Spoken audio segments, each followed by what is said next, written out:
What's up, everybody? We back. Another edition of R2C2, a special edition for me. We're a day late, but it's a lot going on in the world right now. And, I want to get four of my closest homies, not just baseball friends, but, four of the closest people that I'm close to in the world to talk about this, what's going on in America right now. So, I'm excited to have everybody on and glad you guys were able to, come on and talk about this stuff.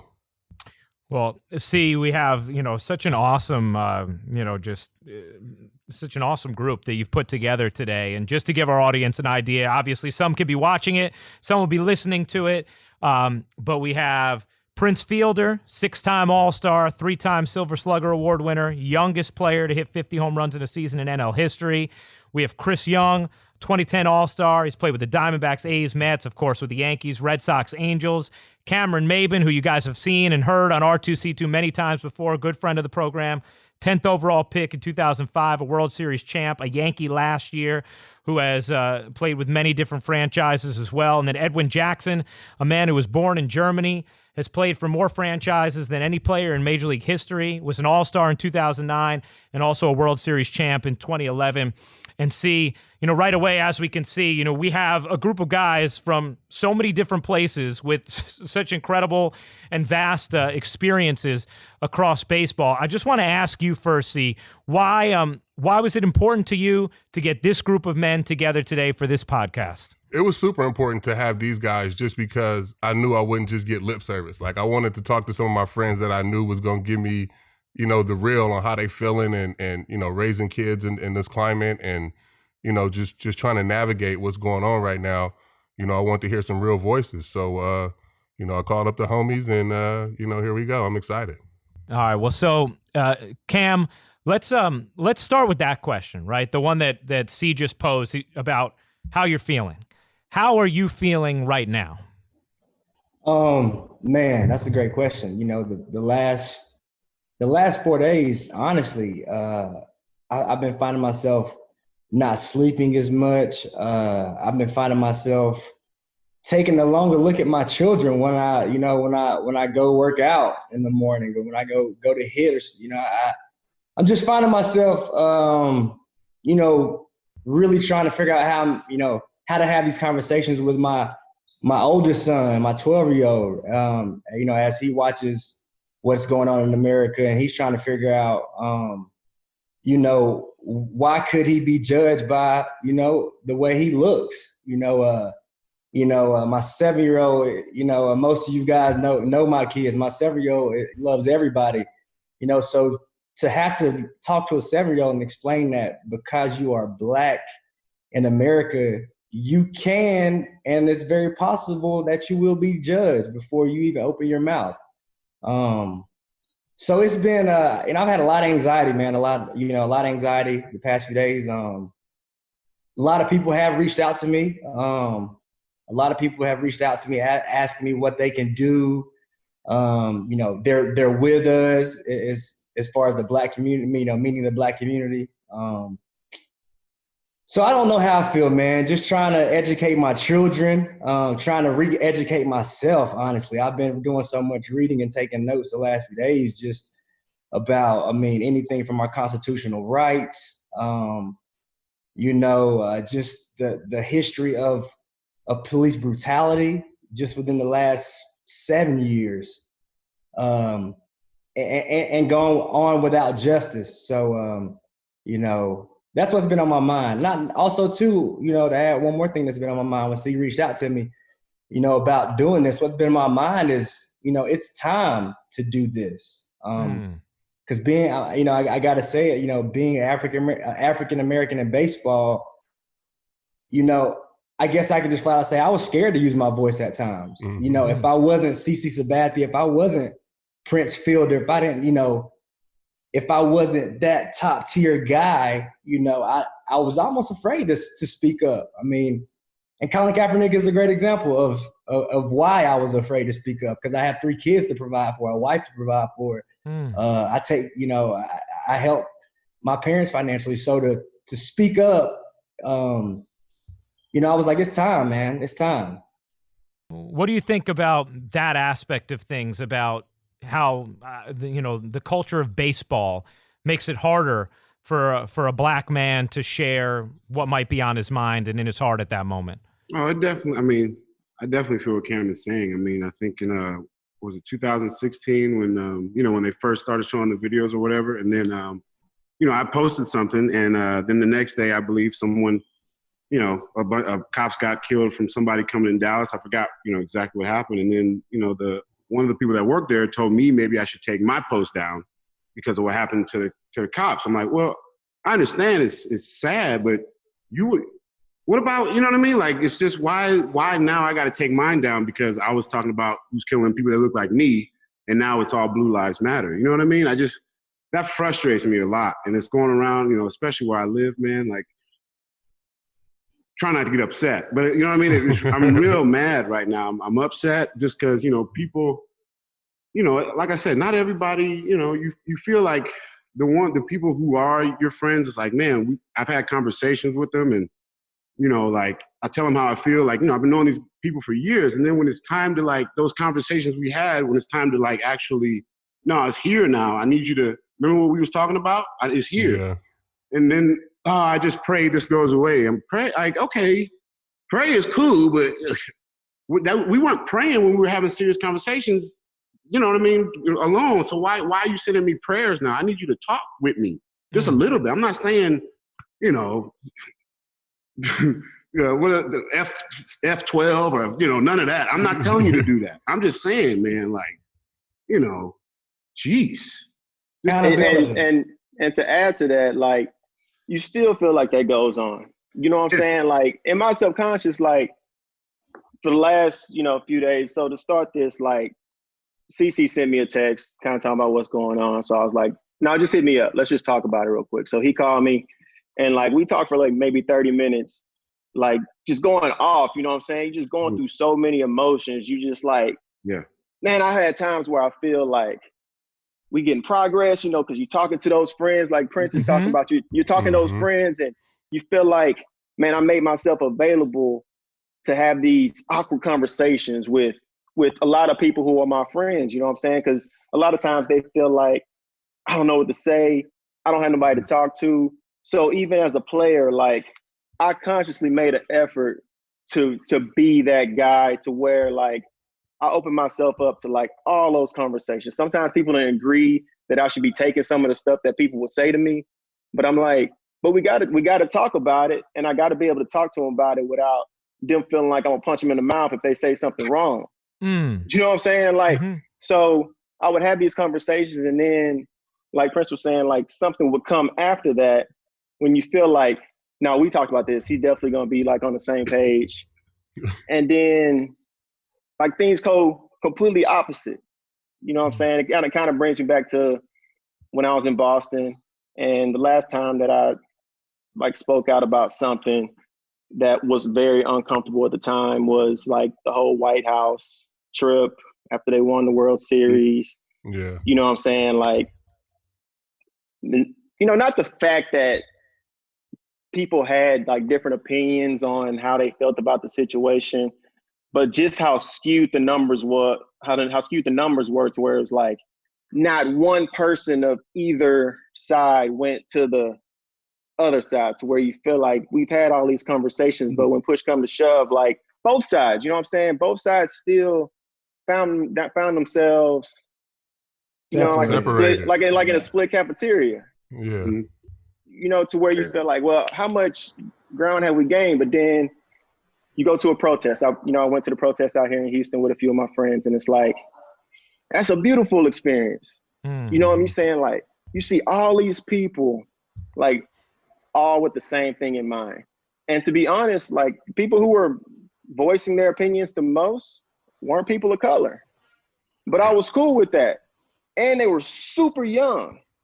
Like, the first people who were talking, like, it was a kid who just graduated high school. He was like, I know I haven't been around that long, but I know my history, and I know what's right and what's wrong. And then you see somebody else who's 22, you see somebody else who's 25, and you're like, man, this is important to these, to this generation, which is powerful. I think that's why this time might be different, because it's not just people of color out protesting and out, at these rallies. It's a lot of, it's a lot of white people, and it's a lot of younger white people out there, advocating for us. And I think literally that's the only way it's going to change. Like they had a rally here in my town, and it was all high school kids. And when do you ever see that? You know what I'm saying? Where they get together, organize, and, protest about a black issue. Like, I feel like this time, could be a little different, just because of, it's not just us in the streets this time. The thing is, too, you can see their pain, bro. You can see it in their eyes when you looking in their faces. Like y'all, I went to a march too, and man, the crowd that you have, the diverse crowd that you have, and they all making a stand. Like those people, they for real. Like they pretty much they sympathizing for African Americans, and you can see it. It's not fake. The words that they saying, the way they screaming, you can feel that energy when you go to a protest firsthand, aside from seeing it on the internet and social media. When you're there in person, you can feel it, bro. The thing that amazed me was seeing all walks of life coming together for one cause. I saw a homeless guy leading the chant, and it was strong and it was powerful. I mean, this dude had his shoes taped up and bottles of water in his pocket, so you could tell he living on the streets, and he out there strong, and his voice is loud and is proud, and you can tell that he has a spark of energy that he probably wouldn't have on the streets. Somebody coming by and just looking down on him. But it makes everybody feel like they have a voice again when they out there on the streets marching, and they chanting for a great cause for everybody to come together and to have that unity that we need to have. Yeah, and to add to what CY said, I had a conversation about that, CY. And for me, I don't mind. One thing I don't mind is because there are so many Black people still out at these protests, I don't mind seeing so many white people, Latino people who definitely riding with us. But the beauty of it is this young generation, at least my opinion is, what they have that we didn't is the power of social media. I told somebody the other day, hearing about slavery, reading about slavery, hearing about the civil rights, reading about the civil rights, like seeing a movie. Yeah, like, man, that sounds tough. Like, okay, but I didn't see it. I wasn't there to feel it, but now video after video after video is reoccurring. And I'm sitting here going, yo, this is modern day what they were seeing. So now when you say, EJ say the pain, people feeling the pain because they actually witnessing it. We just couldn't, I didn't feel their pain as much, honestly, because I didn't witness it. I heard about the hardship and I feel for them because those are our ancestors, but we didn't see it. Like now we're literally watching it go on in front of our eyes on video. Nobody gives a fuck.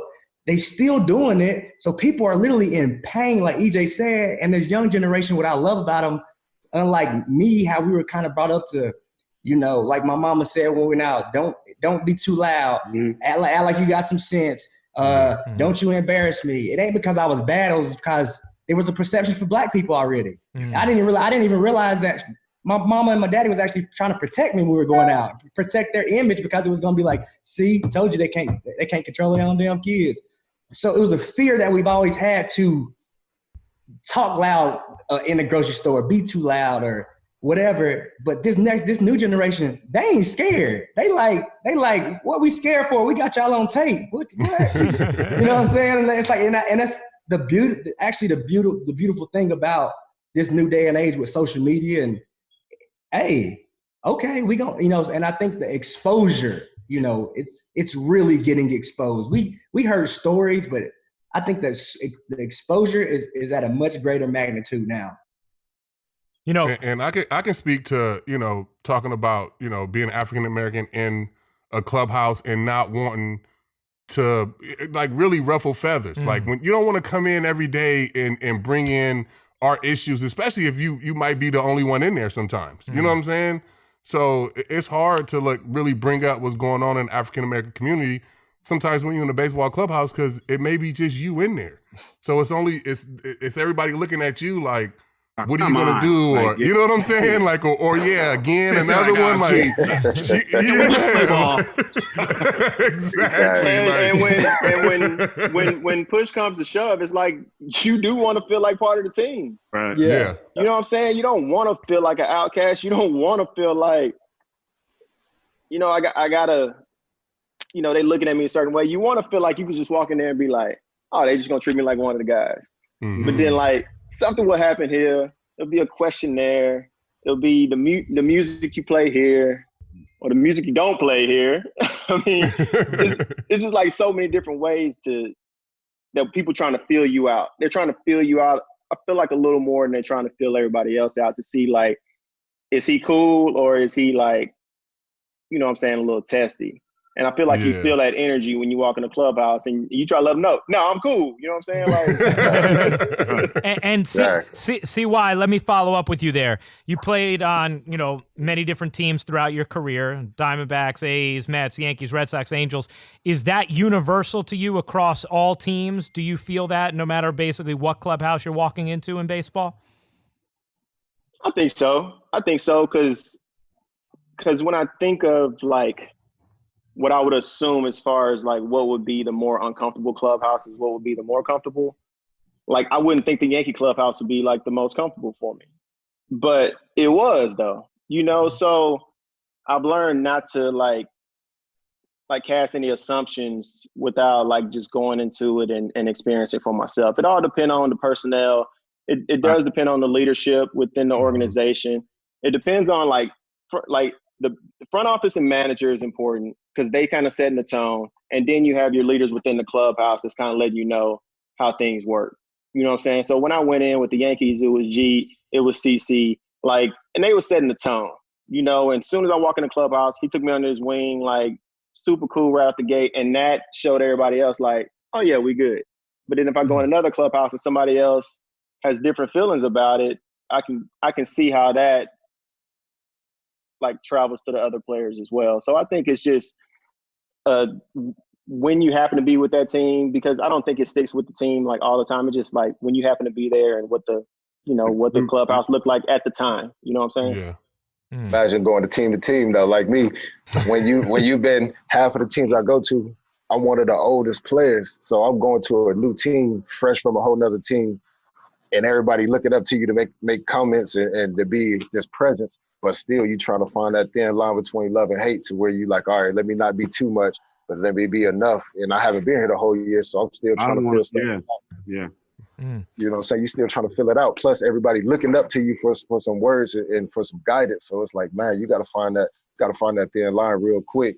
And every team is a different perception. You can say one thing to another team, and you give that same message to another team, and they take it a whole different way. So it's trying to find. It's like you playing dad to everybody. You got to play big brother. You got to play father, but you still got to be yourself and get the expressions out that you need to express without feeling like you stepping on somebody's toes. Are you hurting somebody's feelings? Are you being too much? It's almost like you got to make sure, like you make them feel comfortable too. Yeah. Mm-hmm. You know what I mean? Like, and that's kind of frustrating at times. Like, I got to make you feel comfortable about it. Yeah. that stuff is making me punch the air a little bit. Like, I got to go. I got to calm down. But I'm like, man, I got to make you feel comfortable. Cool, that's fine. But maybe something like, maybe you need that for me to help teach you or something. I don't know. But sometimes, like, man, I don't want to make. Nah, Prince, it ain't the help. Right. Well, we like CY said, we be trying not to step on no toes sometimes, bro. Right. Like, I mean, literally, like I've been like EJ said, team to team is different. Right. Person to person is different. That's why I would never say every white person is racist. So every cop is bad. I mean, both of my uncles were military cops. You know what I'm saying?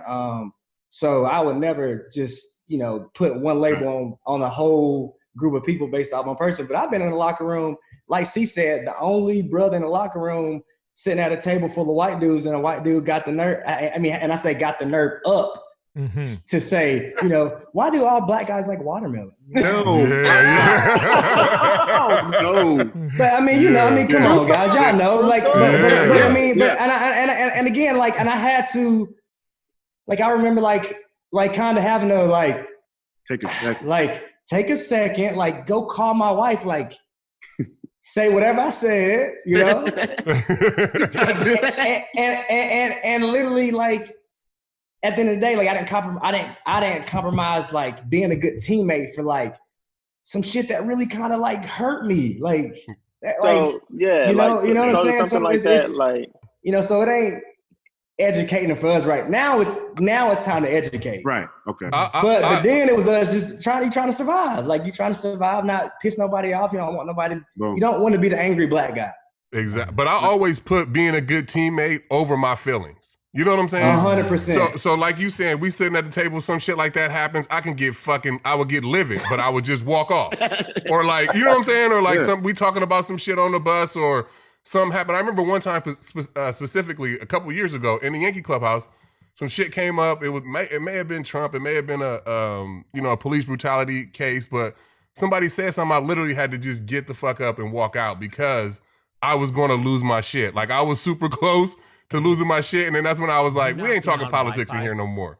Like, fuck that. Whatever y'all believe, all that shit, leave that shit at the door. Yep. I'm gonna leave my shit at the door, and we just gonna come out here and talk about baseball and whatever else, but never politics anymore. I couldn't do it. Like it's just because even with everything you accomplished, see, if you would have been the C that we know you can be, they would have been like, even if you would have had validity to what you saying, it would have been like, what's wrong with CC? Yeah, there you go. So you know what's CC's problem? Like, so in those moments, you learn to like not be threatening. You know what I'm saying? Like Cam talked about the watermelon story. Like that's super disrespectful. You know what I'm saying? That's super disrespectful. But like, 1 second.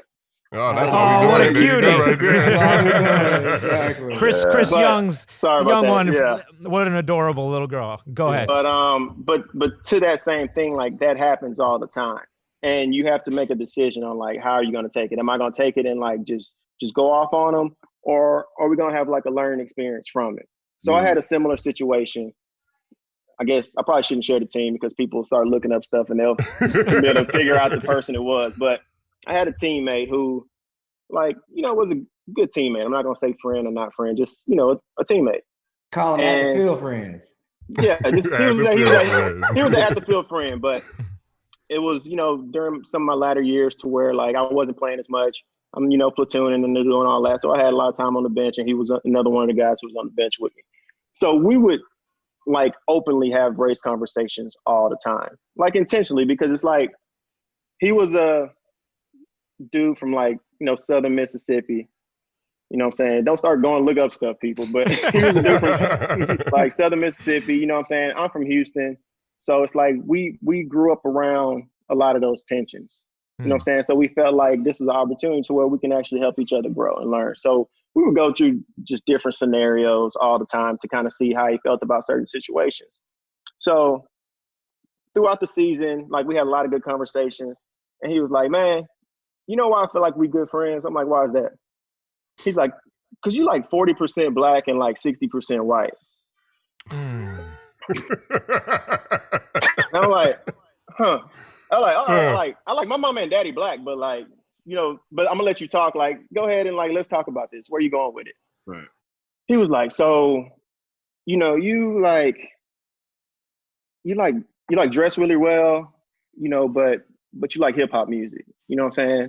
And like, but you're like super educated, but like, you know, you could be a little flashy at times. You know what I'm saying? And then like, you know, you're a pretty happy-go-lucky going guy, and you don't really like get like angry too fast. You know what I'm saying? And I'm like, you don't notice nothing weird about that? He's like, what you mean? He's like, I'm just telling you, like, you know, I'm like, so you don't understand that you just assigned all the positive traits as white traits, and you assigned all the negative traits as black traits.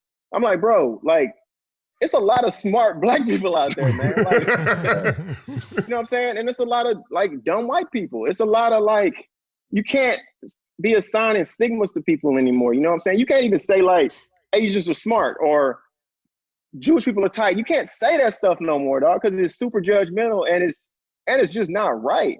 You know what I'm saying? But I said, but don't feel bad. You know what I'm saying? Like, because you have to learn, and I've actually gotten that from the black community as well from time to time. You know what I'm saying? And that brings up like, this is something that's ingrained in society. You know what I'm saying? Like, people are taught this, dog. People are taught that, like, Black people act a certain way. Like, the way we're portrayed, the stuff you see on TV, like, you know, the Black shows that are successful right now, it's kind of still the same shit.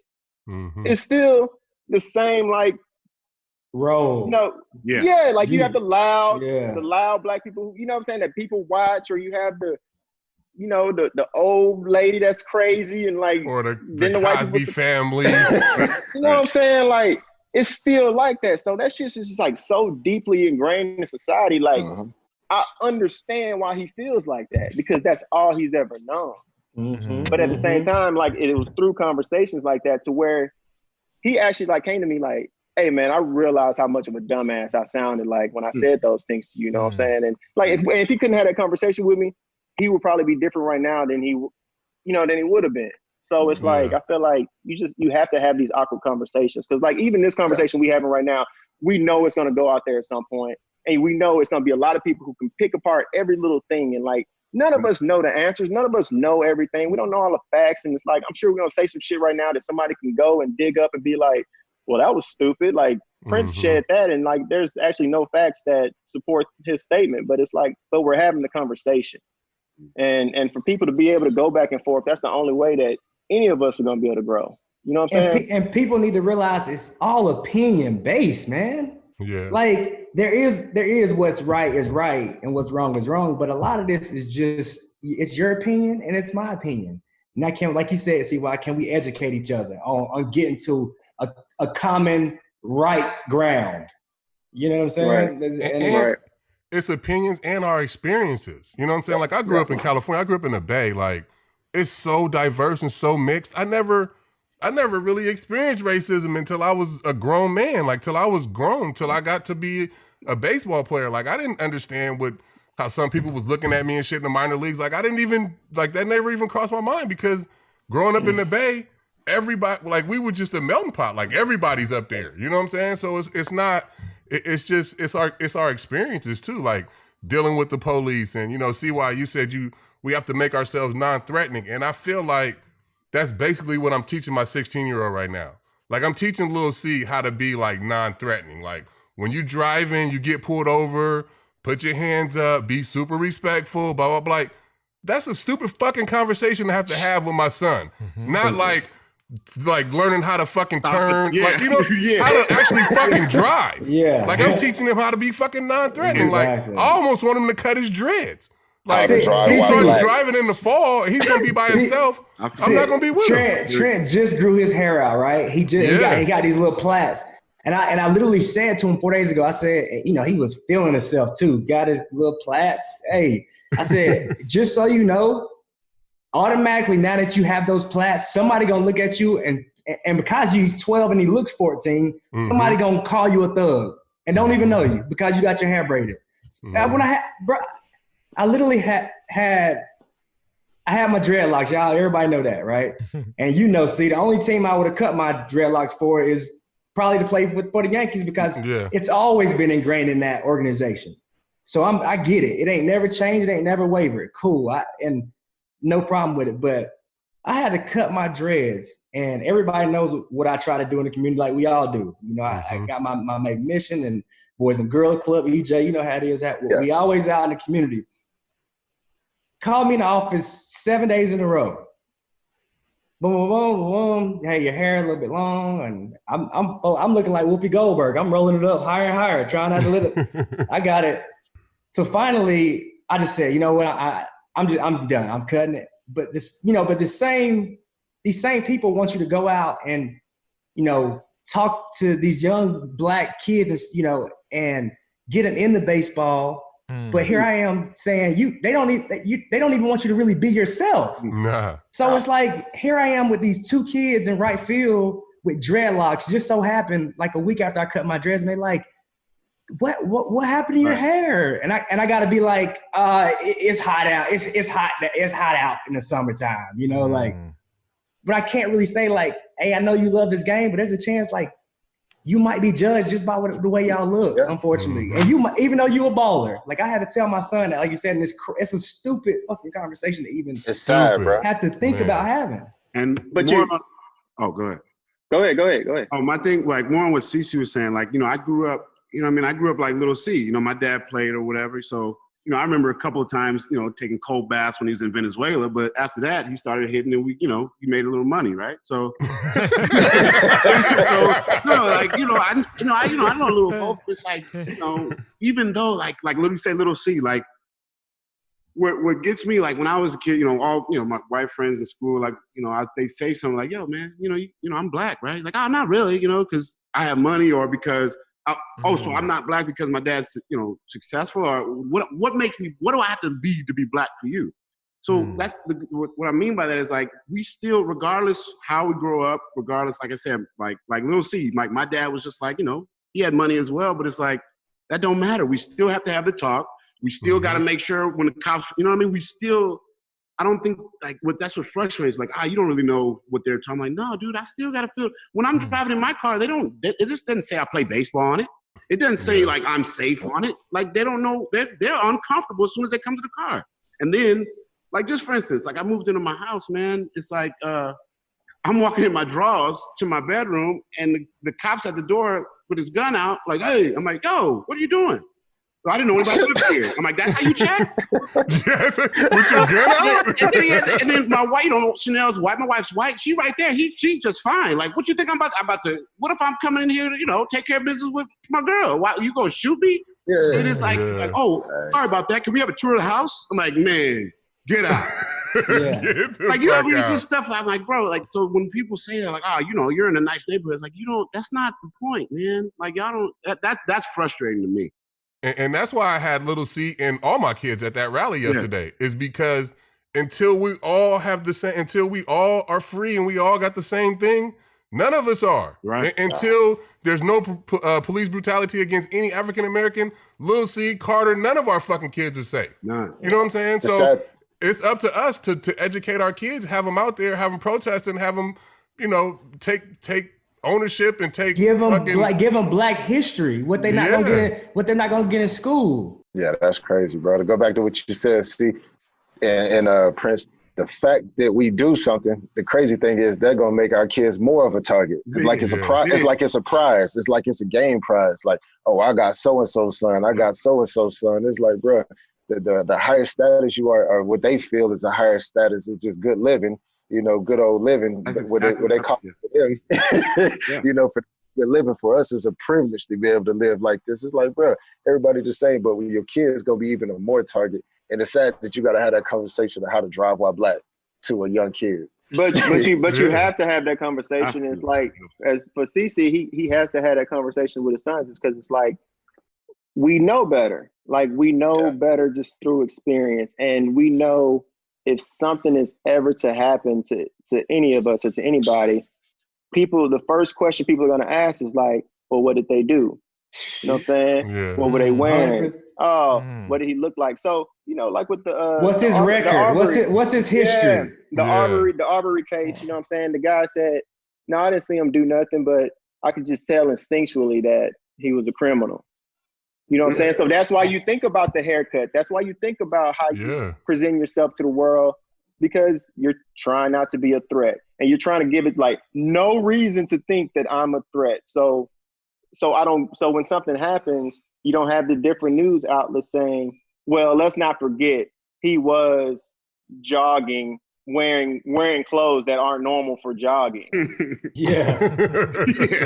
Yeah, it don't he make was sense. wearing khakis, so he couldn't have just been jogging. Like, so like now before I leave the house, you got to think about all these different scenarios. And I'm like, all right, make sure I smile. Make sure you know what I'm saying? No, don't make too much eye contact. Don't turn around and like look back, and like you just start thinking about too much stuff to where you drive yourself crazy. Exactly. Yeah, and can't even live life. Like, it's crazy to have like these conversations with little C, and like I probably had a gun pulled in my face like 4 times in my whole life. You know what I'm saying? And I feel like I made it. Like, I mean, I'm 39 years old. I haven't, no real police brutality. Nothing's happened. I never had a record. None of that stuff.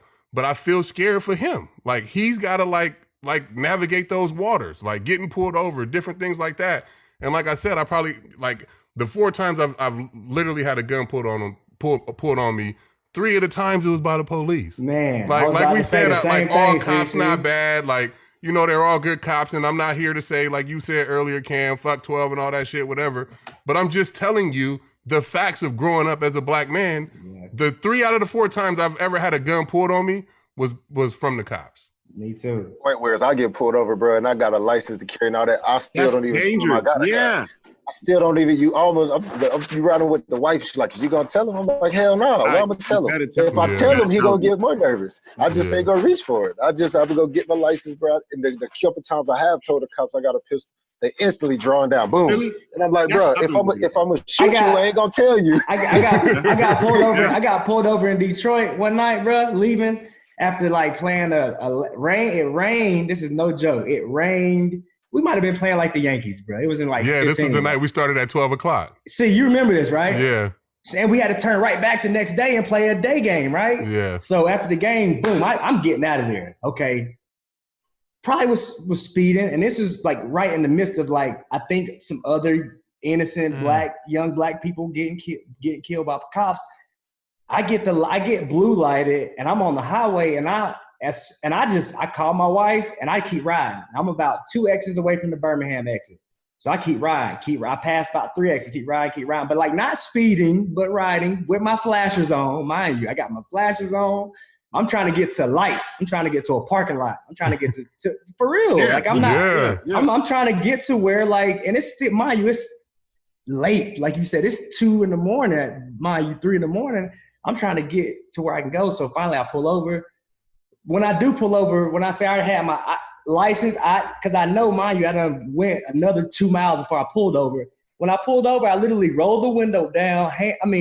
Leaned as far as I can lean my arm, ID, registration, like out like no joke. Like until they came and like grabbed it, kept them out. Sir, I said, sir, with all the police killings that have been, I literally said, with all the police killings that have been going on, I just wanted to get to a lighted area to make sure I was set. Literally told him I played for the Tigers. We had a super late game. Like I was just trying to get home to get some rest because it's a quick turnaround. End up letting me go. Hey, just slow down, and if they light you, try to make sure you stop. And I'm still thinking in my head like, hell no, I ain't stopping. No, I'm stopping at Walmart parking lot. Like y'all gonna have to call 3 of them to follow me there. Like I ain't gonna run from y'all, but I'm gonna go. In my head, I gotta go to where somebody can see something. If something, yeah. And it's just like those things you think about every time you walk out the door. But you also understood the privilege of the value that you bring to the table of being a professional athlete.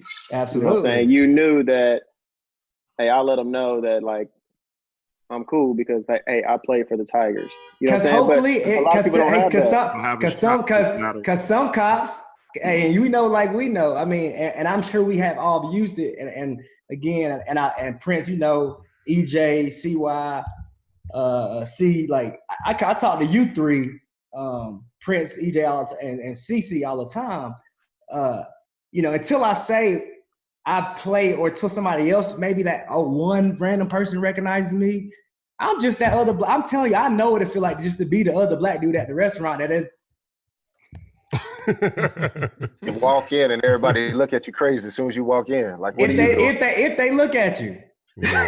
You know what I'm saying? Until somebody say, man, he play with Mm-hmm. then it's, oh, hey, Mr. Maybin, how can we? And it's just, it's all of that bundled and jumbled into, and that's, even now you see people losing their mind because I'd say it's like a tea kettle. You put it on the stove, it ain't whistling when you put it on the stove. That thing is getting hot, and it's so that thing is till it's whistling. You know what I'm saying? And that's where people are right now. They whistling. You know what I'm saying? The tea kettle is hot right now.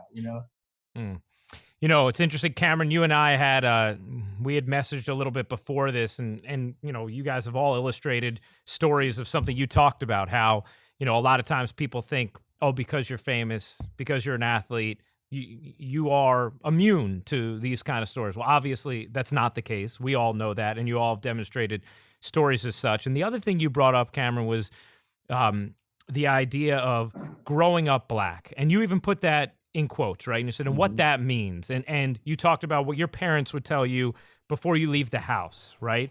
And those stories and experiences. You all grew up in very different places, but all have obviously different experiences. So, Cece, I'm wondering for you, like when you hear that phrase and what that meant, and you know the story Cam just told, what comes to mind to you as far as what that meant for you growing up?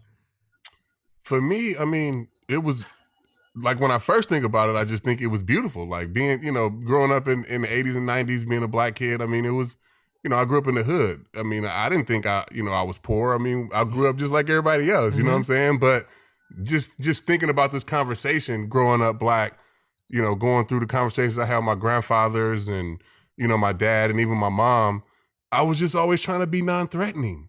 Like, you know what I'm saying? Like, it was just always just trying to avoid the police or any kind of interaction with anybody that can get you in trouble, whether that was your teachers, the principal, whatever. Like, you just always was taught to act accordingly, which, that ain't necessarily how the best way to raise your kid. Like, you kind of like, shutting their voice off. So, yeah, I mean, it was just always like just going back to this conversation, just thinking about just being non-threatening, man, and not wanting to get in trouble, whether it was at school, in the street, whatever. It was always, trying to respect my parents and their last name and not try to make kind of a mockery of it, if that makes sense. How about you, Edwin? I mean, you had also international experience, as a child, living your first, I believe, 8 years in Germany.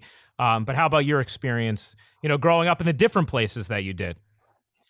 Man, like C, obviously being a military brat is a melting pot. All I knew was Black, white, Latin. I mean, I couldn't even break down the different ethnics of Latin, from Puerto Rican to Mexican to Venezuelan, so I just saw brown, black, white. And to experience racism for the first time, it was kind of weird. It was different. It was something different that I hadn't experienced. So I had to kind of sit back and take a step back and just kind of realize what was going on, because as far as we knew, everybody was the same. You either knew good people or bad people. You never knew why they were good. It wasn't because of a race. It was either, okay, they don't like me or they do like me. But to sit back and think it was, okay, because of a color or not because of a color, it was something different, especially being a Southern boy from the South, where all my cousins and everybody really experiencing racism. And I really didn't have to deal with it until I came back from Germany. And kind of went to the South for a little bit, and then you kind of see how you're being treated. It was definitely a culture shock, to come back to like, damn, this is how we get treated. Huh? I can't do this because I'm Black. If I walk into the store, they looking at me crazy because I'm Black.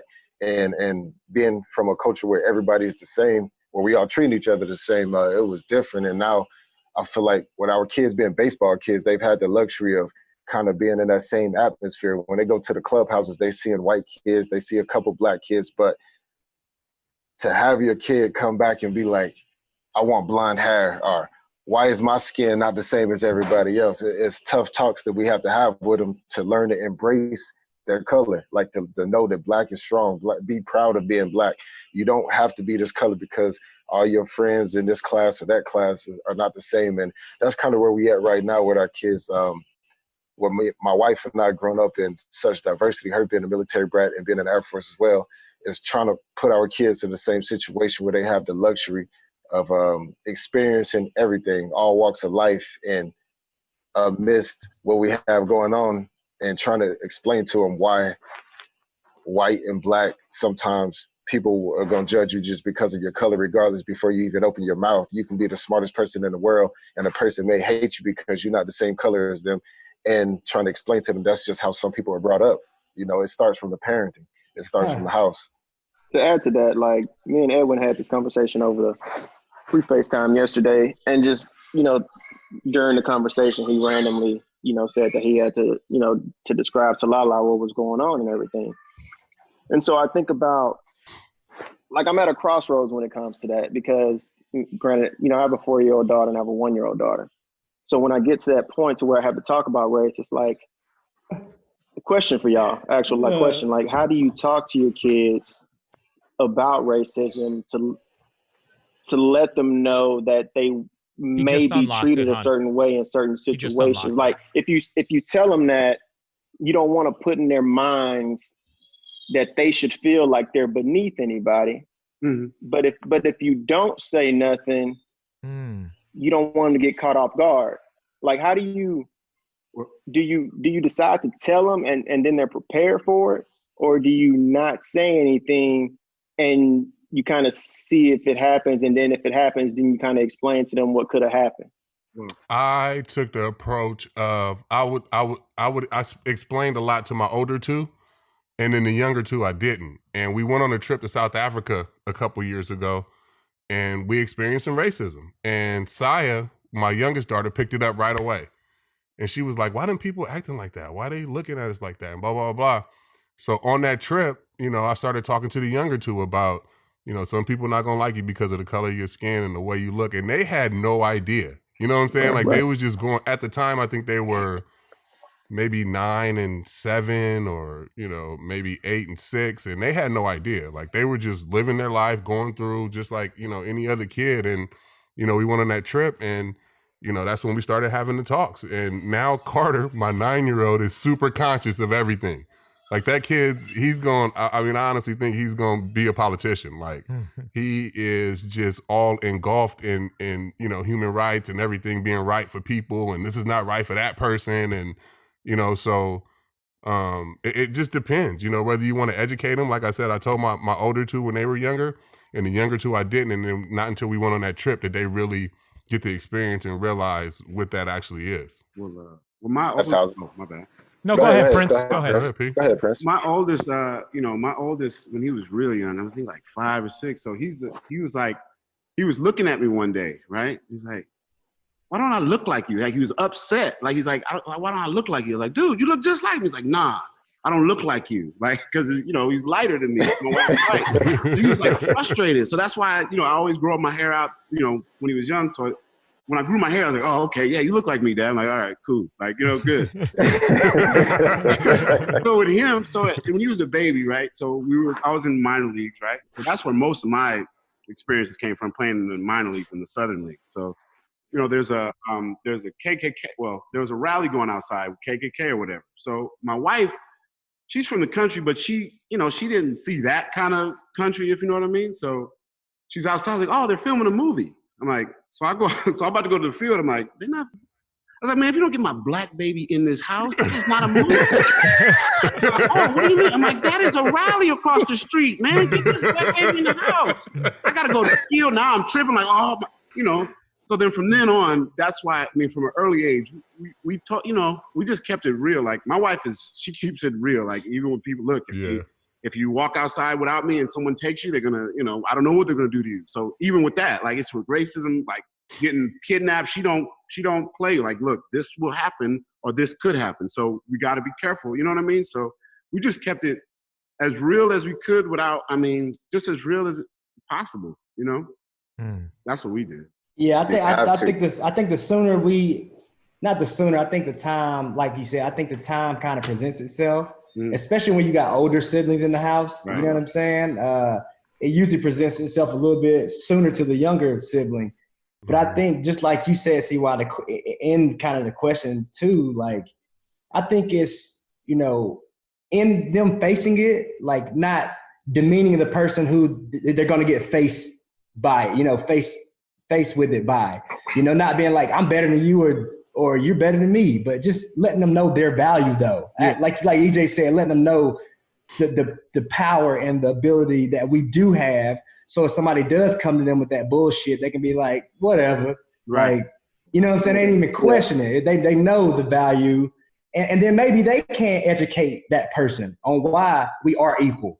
Because did you jump into your jeans this morning? Did you put your shoes on before your pants? Like, you know what I'm saying? Literally, did you eat cereal or what, or some of the same shit that I eat every morning? A white friend of mine said it. I think just kind of jumping off. My trainer this morning said that he was like, and he's like really passionate. Like, Asheville's a very hippie and people, elite. Everybody love everybody for the most part. certain areas. We still in the backwoods.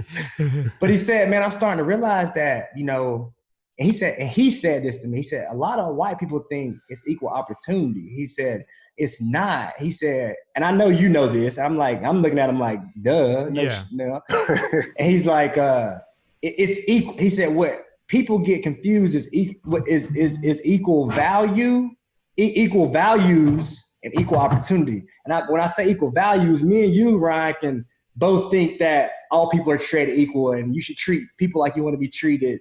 So they think that means we have equal opportunity because we share the same value. No, we can share the same moral values. I'm gonna provide for my family. I'm gonna be a good husband.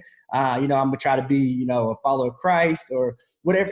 And that's just values. We can that is equal, but the opportunity is not equal.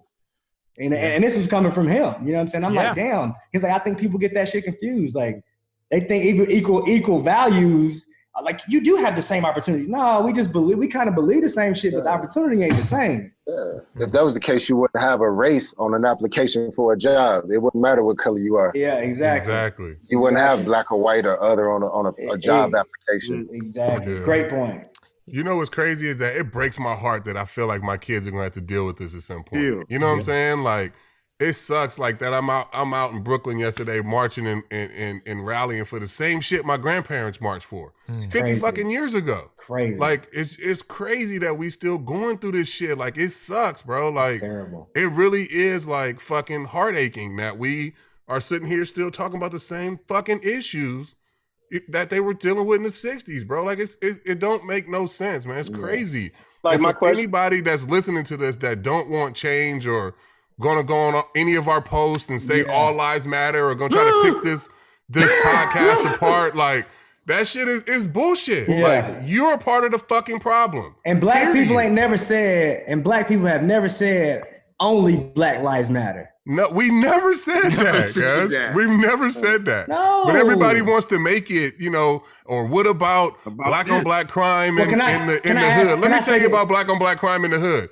From what I know, motherfuckers, the person that get murdered, he's dead. Everybody, that family's all fucked up. And the person that killed him, he's going to jail and that family's sad and everybody's fucked up. So when we in the hood see that, and you say black on black crime, it destroys two families. And they think we don't care. And they think we don't care about the black on black crime. That's the problem. They think we don't care about the black on black crime. We care. You know, we watch the police kill people and they go home, cuz. I had a black dude come on my page yesterday, my post, and I'm very considerate still about what I post, what I say, because like Siwa said, it's always somebody.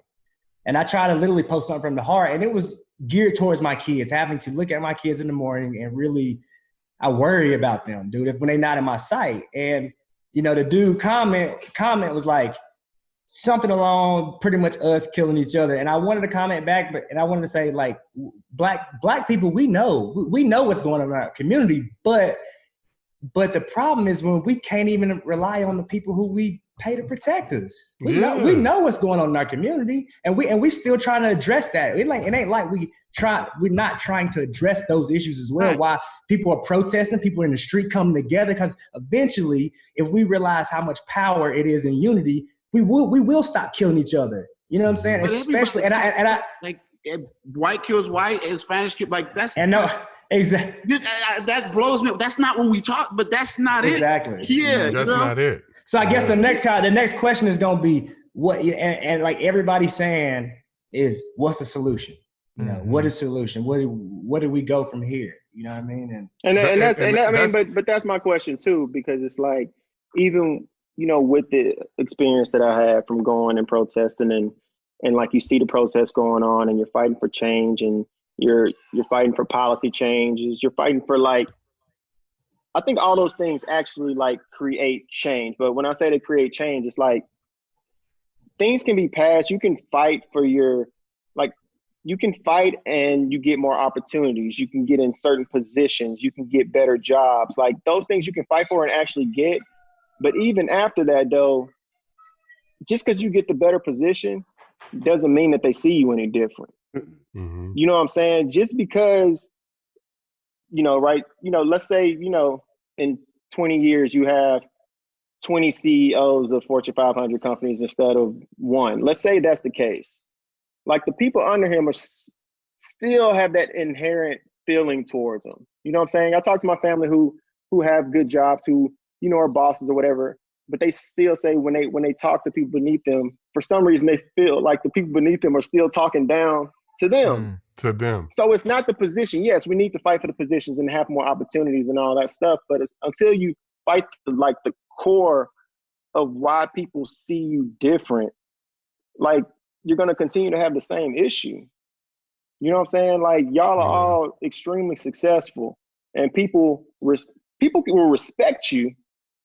You can get the respect, but it's like you want to just be seen the same. You know what I'm saying? You want to like not be like, oh man, like that's like you want to be seen like a normal person, not like he's doing good for black people. Go ahead and say it. Go ahead and say it. See, how many times I can't. Hey, you know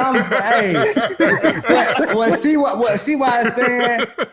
Oh, everybody on this call right now, you know, on this podcast has heard. You're very well spoken for it. Oh, you know? my gosh! Yes. Cameron, I still hear announcers doing it during games today, and I mean, Ryan, am I wrong? No, you're not. Right? Like, you're not literally, wrong. like he's so articulate. Yeah, like, am I not supposed to be? So yeah, exactly. So give us what are those like trigger phrases that you guys hear and you say this person he doesn't even like he has no idea. He's just like. How incredibly inherently racist this comment is that he just sort of like benignly threw out. What are those phrases that come to mind? I had a dude tell me when I had my dreadlocks. I had a teammate tell me when I had my dreadlocks. I'm talking about just coming in with my and EJ. Look, EJ, one of my favorite friends, because he hyped me up about my swag. He always, he always tell me whatever how I clean. I wear, whatever. But my man looked at me and said, he said, Cam, he said. And this is what I want. He goes, and I'm quoting somebody. He says, "Man, you so fucking gangster." I said, "Me?" I was like, "Damn, like for real?" He's like, "Man, you got the dreads, and man, you just so gangster." That was the only thing. You got the dreads, and you just so gangster. I'm like, I know some gangsters, bro. Like, I know some real gangsters. And like, damn, like me. Like but again, like just shit like that, like what the fuck? And that's the opposite of like a backhanded compliment. You know what I mean? Like opposite of. I think the biggest one is they say he's so well spoken, he's so well dressed, he's so well behaved. It's like how the fuck I'm supposed to act? Am I supposed to act a fool? Like I can't talk right. I can't have a good vocabulary just because I'm black. Like am I supposed to speak in slang? I can differentiate the two. I can speak well spoken when I'm supposed to, and I can talk slang when I'm supposed to. You got to be able to flip the switch off and on. That's the definition of a real professional. I mean, I'm sure everybody you hear on TV don't talk the same when they off TV. Right. It's like so you can't be well spoken. Like it's a privilege to be well spoken and be black. Like it can't just come naturally. Like you have to learn that. Like the same way you learn how to speak well. I learned the same shit. It ain't like I have to do nothing extra. Exactly. See, are there any phrases you think of when you hear and you just like, you roll your eyes or you say? Nah, it's always the well-spoken, but you always, you hear that on broadcast today. I know. You know what I mean? Like, oh my God, he reads so many books. Like, he's like, what the fuck? Yeah. Like, what are you talking about, huh? Like, you know what I'm saying? Like, ain't nothing to do on the road. I don't want to play the game I don't want to play PlayStation all day. I'm going to pick up like. This kind of takes us to maybe another actionable point, because I guarantee you there are going to be people who are listening to this, just heard that section and think back and say, wow, I've said that before and I had no idea. Like, I mean, and they probably, some of them may, but some of them may not. Some of them may have been like, wow, I didn't realize that is awful. Like that's a terrible implication, right? And that's certainly not where they want to go. There's also, for people who want to be allies, right? And I'm not just talking about convenient listeners or, simply trying to feel good about themselves, but who actually want to be allies, when it comes to talking with, working with, reaching out to Black people. What are some actionables you guys would say, hey, like this is something you should do. This is something you can do. This is something we need to be doing. have those awkward conversations. Yeah, You know what I'm I was saying? about to say that. Have those awkward conversations. Ask questions, like, you know what I'm saying? Like, open your circles up. You know what I'm saying? Open your mind up. When you see some stuff, like, no, if and it goes both ways. You know what I'm saying? If you see somebody doing something out of line, if you don't know that person, yeah, maybe I'm not saying you have to be that person to go and charge them up and say, that's wrong. Don't do that. But do it within your inner circles though. Right. You know what I'm saying? Do it with the people that you're comfortable with. That's where you start. Like if you somewhere and you know what I'm saying, your sister, your brother, your friend say something that you think is like, man, like that shit ain't like riding no more. Yeah. You know what I'm saying? Like, check them. Make people uncomfortable to be outwardly racist. Black and white. Yeah. Black and white. Latino Check them. and whatever. Both ways. This is not like this is not like, I don't want this podcast to like 5 black dudes attacking white America. Right. Like it's not That's that. not Like, what this is. we Yeah. take the same accountability and we have to do the same things. I got to do it with my friends as well. I do it with my friends. Currently, if they say some shit that's out, I'm like, come on, dog. Like, you're out of pocket. Everything ain't a race thing. That's not a race thing. If something's a race thing, I'm gonna talk about it as a race thing. If it's not a race thing, it's like, no, you just being fucking lazy. Yeah, exactly. Yeah, exactly. Yeah, that black dude just lazy. Shit, he just don't want to do shit. Or that Spanish dude just lazy. Or that like he just lazy. It ain't all Spanish, all Asian. Like it ain't. Oh, Asian people can't drive, really? Because one of them got in the wreck. But like literally, like you said earlier, like you can't, like that shit is like that shit. We gotta move past that. You know. How do y'all deal with like I need help because I don't have my temper is, you know, I have a good temper, but it's tough, man. It's hard for me to. It's tough sometimes. So how do you? Because I just can't talk to people for like a couple of days or a long time than that. But like whenever I hear something, if I had the conversation and then they follow back with some or. You know, I had a real, like, I'm trying not to say their name, but I had a real conversation with somebody about what they could do. And then I saw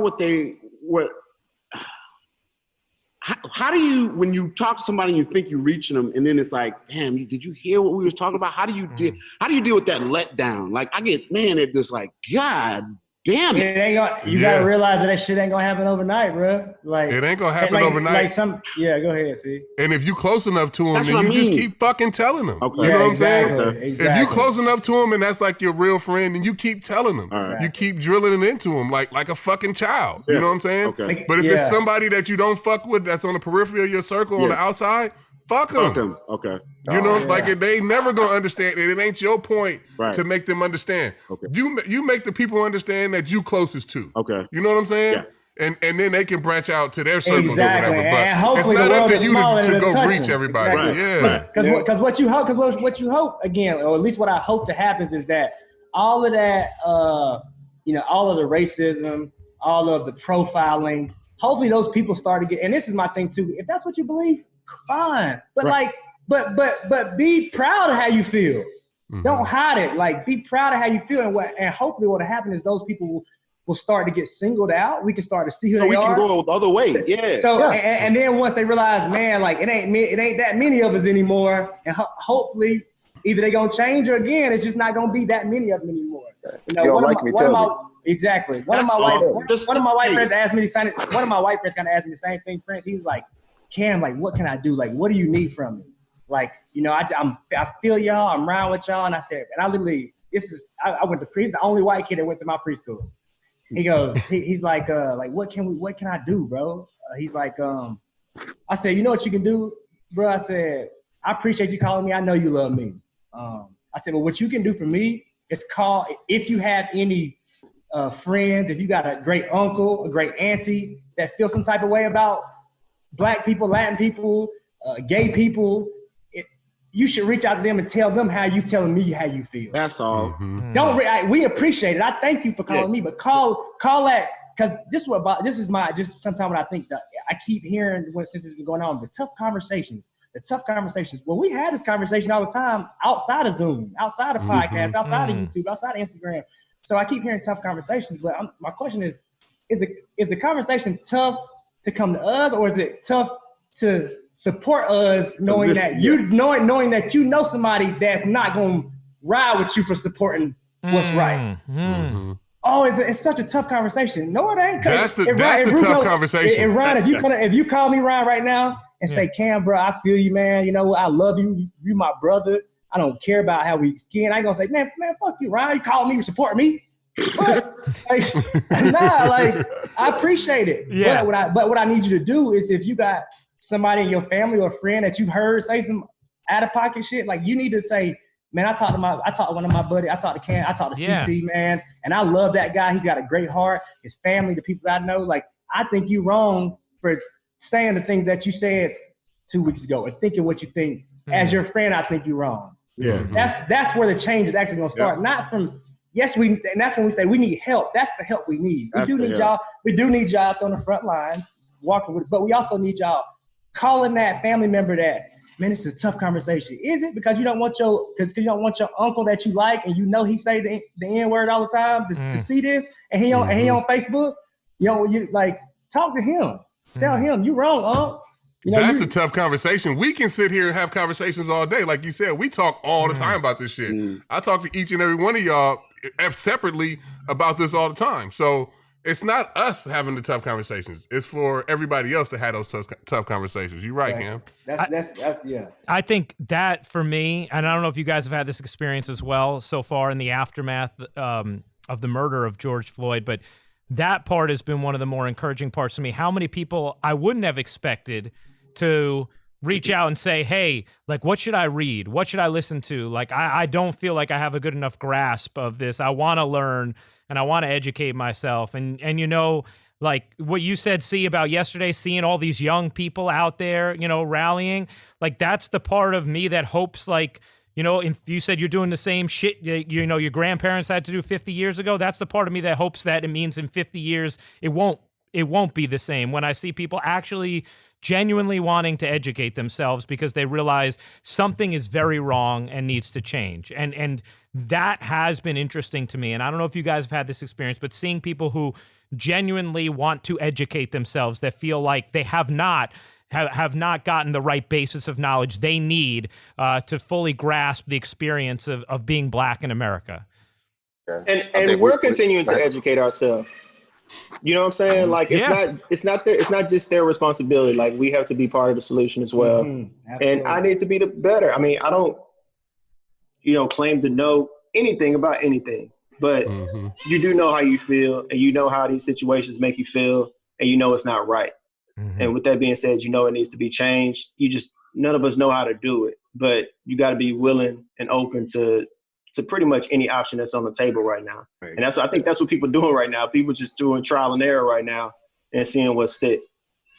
I think the biggest thing is the people who learning to be comfortable with being uncomfortable, because it's a real uncomfortable situation for a lot of people. Yeah, and we got to throw ourselves out and be vulnerable to being uncomfortable, but to learn. And I think with all that, we're gonna grow. It's gonna help everybody grow. And like, see what I said, like, in Black, and I mean, I'm being serious. Like, Black people, we can't be mad at all white people.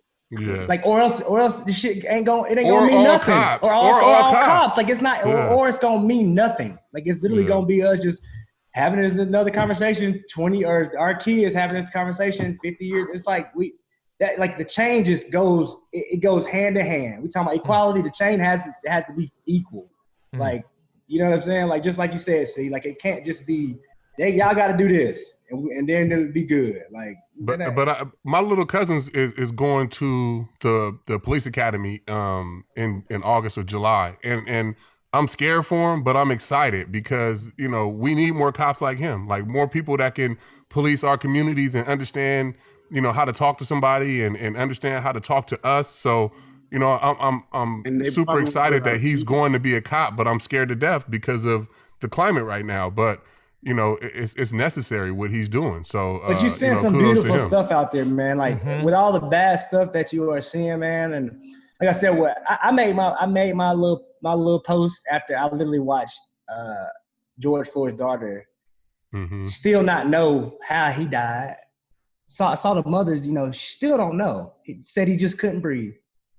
But the little girl sitting there on Steven Jackson's shoulder saying, "My daddy changed the world." Changed the world. You know what I'm saying? And it's like, I just keep thinking about that. Like, the change, like nobody deserves that feeling. Black, white, Spanish, like no race, deserves that feeling. And we got to remember that, like, that's what right and wrong is. Yeah. You know what I mean? Like, and we never feel it if it ain't, man, that's sad. It ain't happened to my homeboy.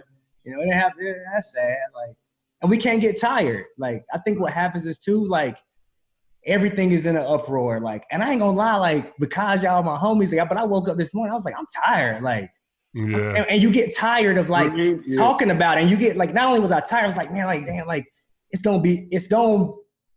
little do we know this is gonna reach somebody. This is gonna help somebody. It's gonna be some backlash. It's gonna be some shit talking, but it's gonna help, I think, more people than it hurts. But I was tired, bro, this morning. I was like, damn, like, and that's what happens is, like, we can't get tired of, like, calling their ass out when they wrong. And you get tired and it dies down and we forget. And then it's like, no, we gotta, like, this time, hopefully, like, the shit can't die off. It can't fizzle out. It's gotta, white people, black, the togetherness can't fizzle off.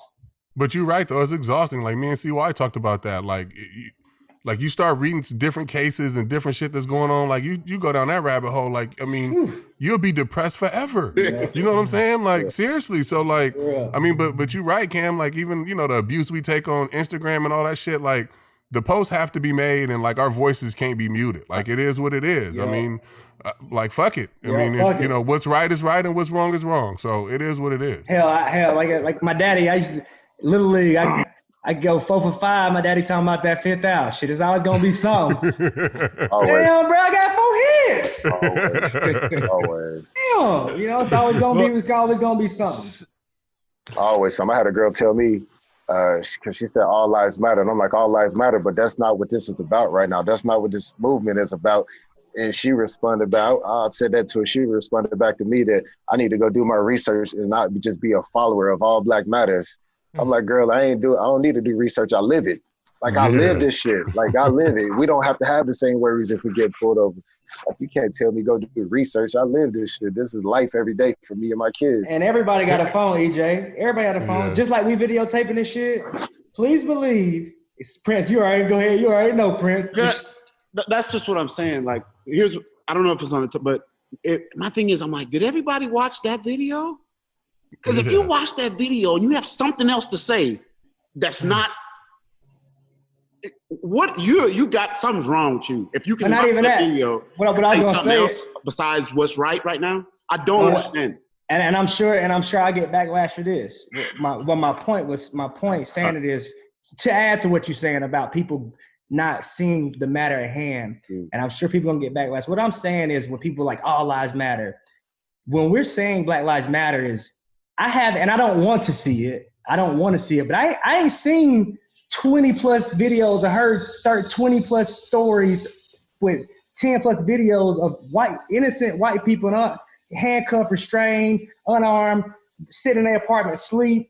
Like, y'all got cameras too. Like, y'all go, because if I was white and if I was that, like, if I was like all lives matter, I'd be walking around, look, see, it happens to us too. See, right. See. You know what I'm saying? My point is, I feel like it would be surfing a lot more if, like, but the videos that I keep seeing, they like us. Well, did you? So it's like, it's like, if it happened to y'all, like, post the videos so we can be like, damn, y'all, you know what? Our bad. Well, I don't know have you guys seen, like, there's so many impactful, pictures, memes, whatever going around, but there's a great one with a young girl holding the sign that says, "We said Black Lives Matter, never said only Black Lives Matter. We know all lives matter. We just need your help with Black Lives Matter. The Black lives are in danger." That, for anybody who doesn't understand the delineation, hopefully this young girl, is able to illustrate for you what's different about these two things and why it is Black Lives Matter. Yeah, and I think people get, like, the Black Lives Matter, like, when we hashtag that, it's like an organization. No, it's like literally Black Lives Matter. It's not like, so everybody's got something against some organization and they didn't do this and they don't do that and blah, blah, blah. I'm not hashtagging the organization Black Lives Matter. I'm hashtagging actual fucking Black lives. The fact the fact that we have to be like, hey, like, just don't kill us. The fact that we have to protest, like, please. Yeah.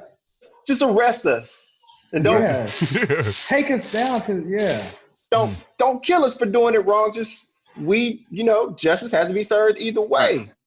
You know what I'm saying? But don't and then start pulling stuff up to make it seem like, well, he kind of deserved to get killed. I mean, he was a good person. If we're gonna go to that, you trying to open up a whole can of worms just talking about like how we serve justice in this country. And you're gonna have to start going to a whole bunch of other people who did really bad things and be like, hey, they just get what they deserve. And you just start putting them up at City Hall and just everybody can just kind of do whatever they want. But like, you don't want that. You can't run a country like that to where you start to have to say like, oh, well, he was a bad person, he kind of deserved it, or Black people are only fighting for, people that don't really deserve it. It's like, no, we're fighting for everybody. It's full police reform that needs to happen. You know what I'm saying? Like, this is not police. I don't think our police are bad, but police are civilians. They are people. And until you can change people, police ain't gonna get no better because people are the ones who become police.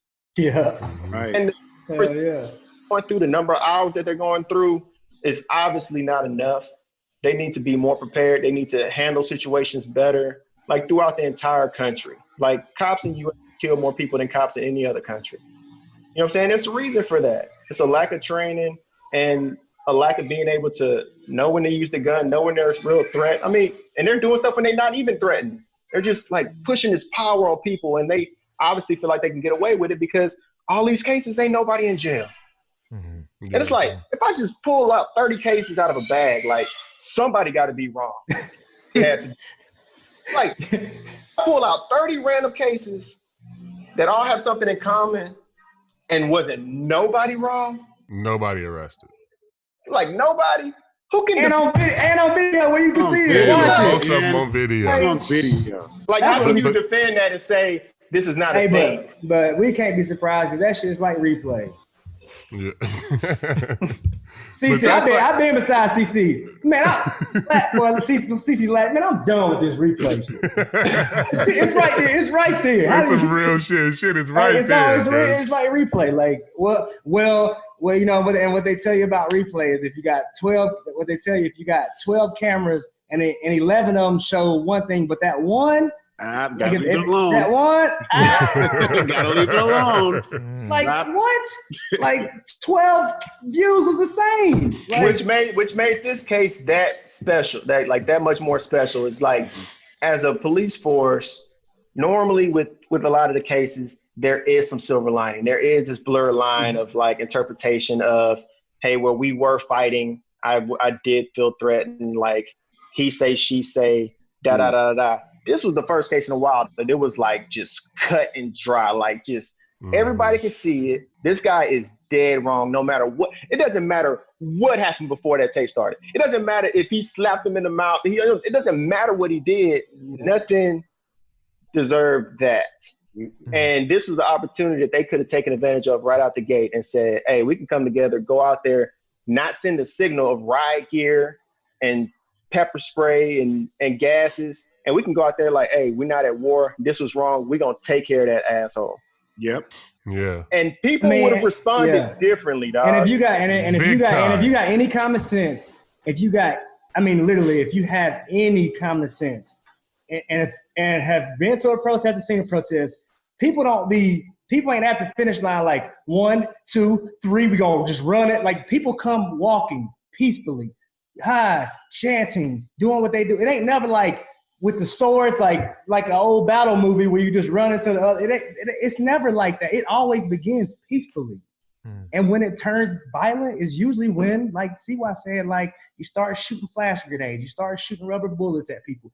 Like, but again, the narrative is also controlled by the media, and they're gonna make it look like what it looks like. But a lot of the violence, a lot of protests, most of all of them start peacefully. Like, let's be honest. Like it starts peacefully, and then something goes awry. Nah, for sure. I mean, even with the protest I was at yesterday, it was peaceful, but you could tell when the sun go down, like it's a whole different beast out there. I was eating at 7:30. And it can't be the same people that I was walking with, because yesterday I was out there from 12 to 6. It was hot as hell. Everybody that I was with was going home. Like when we got back to that, like, and I saw on TV, it was still people out there. So them is like new people come, you know what I'm saying? Like it's a whole fresh new line of people coming out ready to do some shit at nighttime that the people during the day ain't trying to do. Yeah, exactly. You know what I'm saying? That's a great- that's a great it's two point, separate. It's two separate groups of people, cuz. Once It that really curfew is. hit, once that curfew hit, it's all hell breaking loose. Yeah, like they was out there chanting, fuck that curfew. I was like, shit. I'm like, Not me and my kids. We gonna be in this motherfucking house. With time to spare.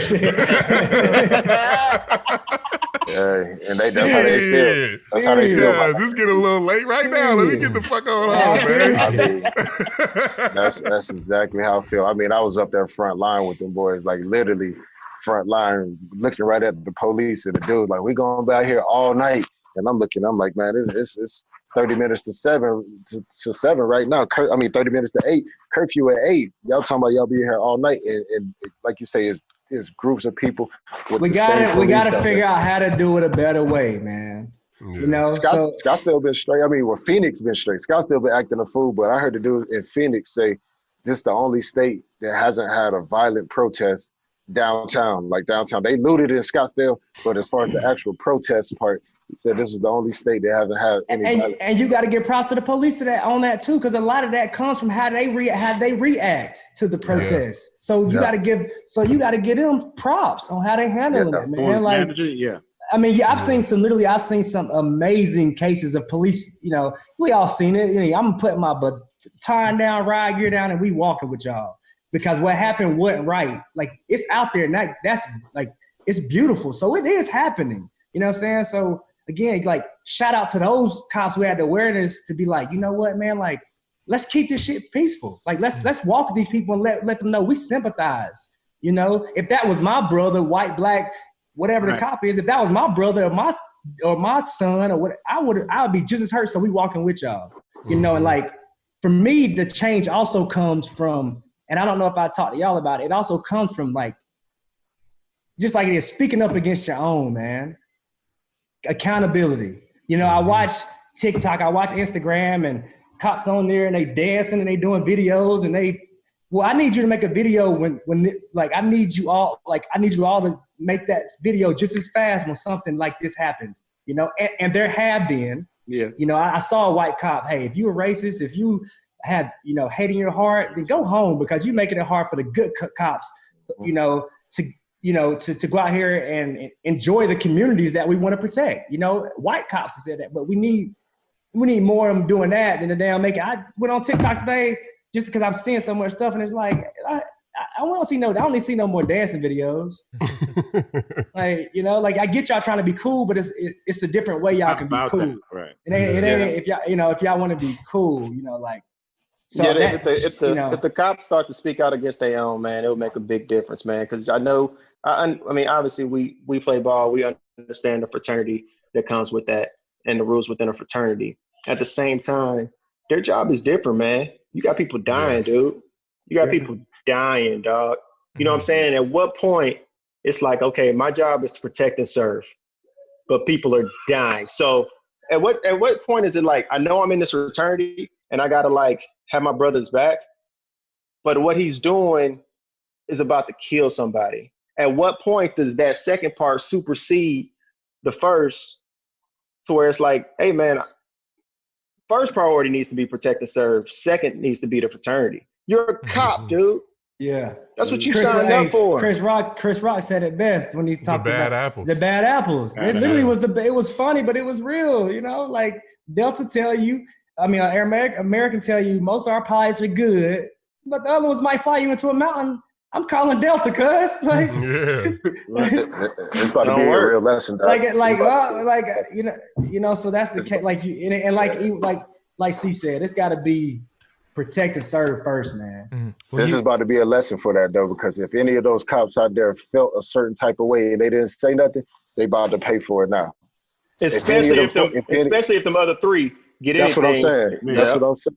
They about to feel it now, bro, because it out of those 4, maybe one of them did have something inside of them that said they wanted to change it, but they didn't do it. And the fact that they did that, and now they about to go to jail for something that they allow somebody else to do, they going to feel how it feels to to be in that situation. And we That's all real, and we all grew up with our parents telling us that story. If you go to the store and you're in the car and they rob it, your ass going to jail You too. going to jail too.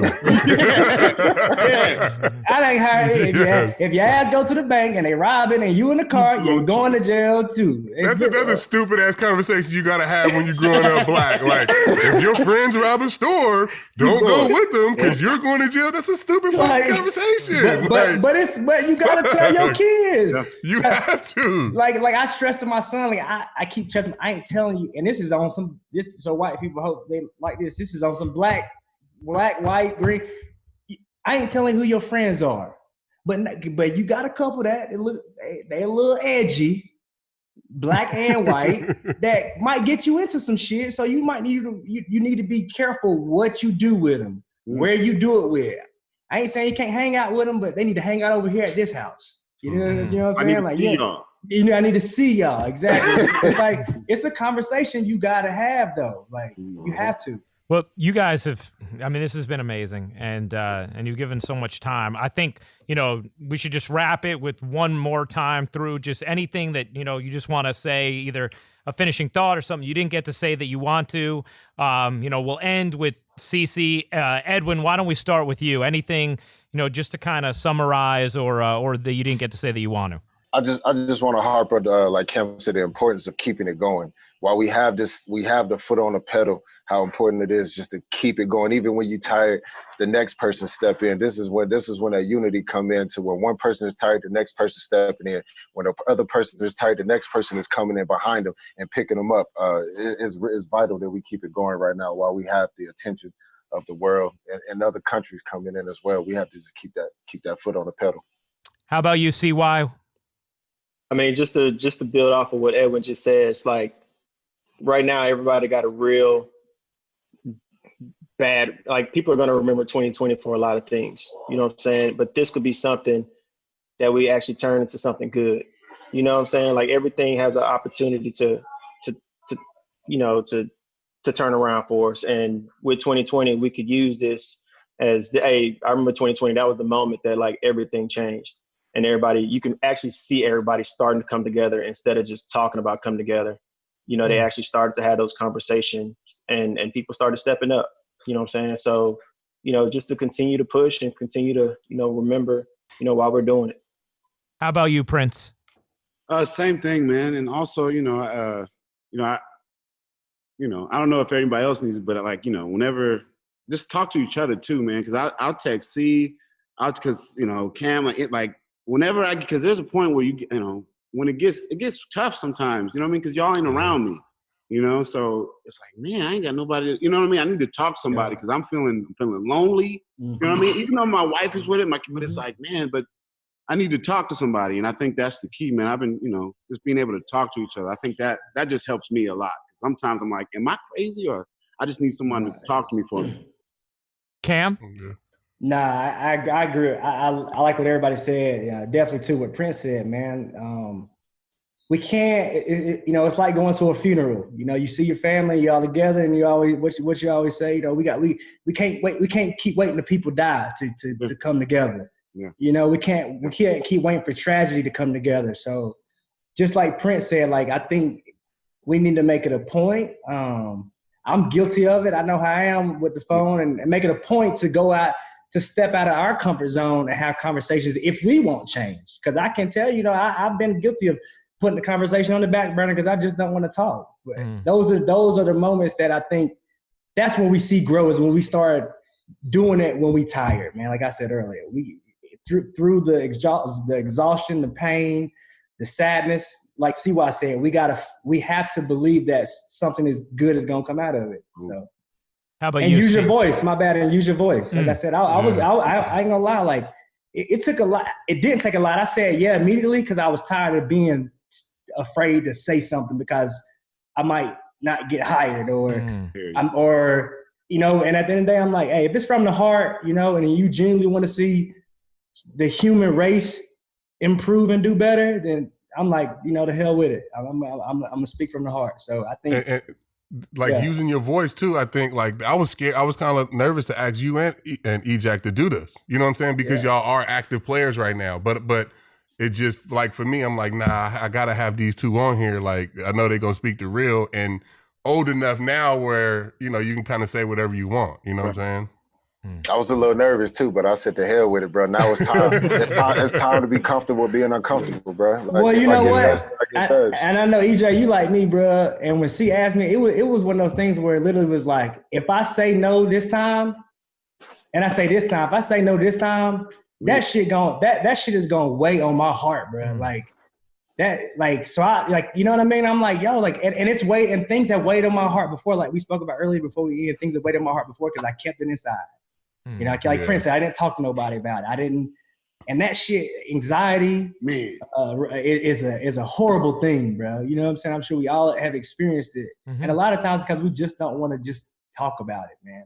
Like society, we create our own anxiety a lot of times just by being afraid of making somebody uncomfortable, upset, sad, whatever it may be. So we got to get past that, you know?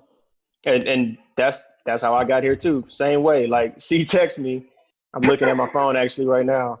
Text me actually if I wanted to do the podcast because we had just gotten off the phone talking about it, and I was comfortable talking about it on the phone. You know what I'm saying? Because it's me and him. Kind of say what I want to say. Right when he get off the phone, he's like, "You want to do the podcast to continue this conversation?" And I'm like, when you think about it, it's like, damn, like we're gonna like talk about it.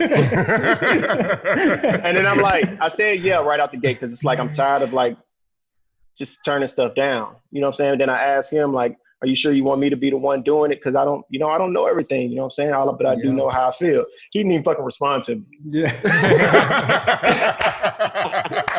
So he went ahead and just took that out the way and say, no, I'm gonna let him sit and kind of think about it a little bit, which was the best thing for me because it let me think about it. It's like, nah, man, no matter whatever comes from this, like I need to let people know how I feel. And because it's important, because if everybody does nothing, like you never go anywhere. You know what I'm saying? Yeah. So this is the beginning and this is somewhere to start. And like, I hope somebody can take something from what we just put ourselves out here. You know what I'm saying?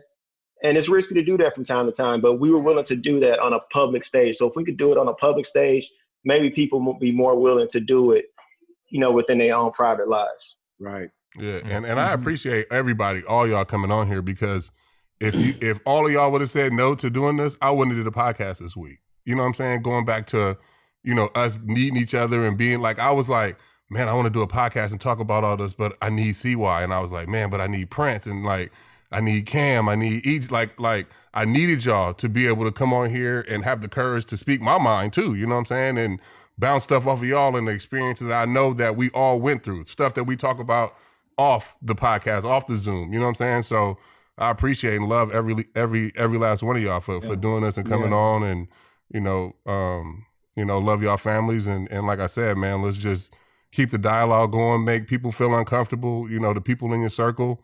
But we need to keep this going and hopefully some real change could come from it.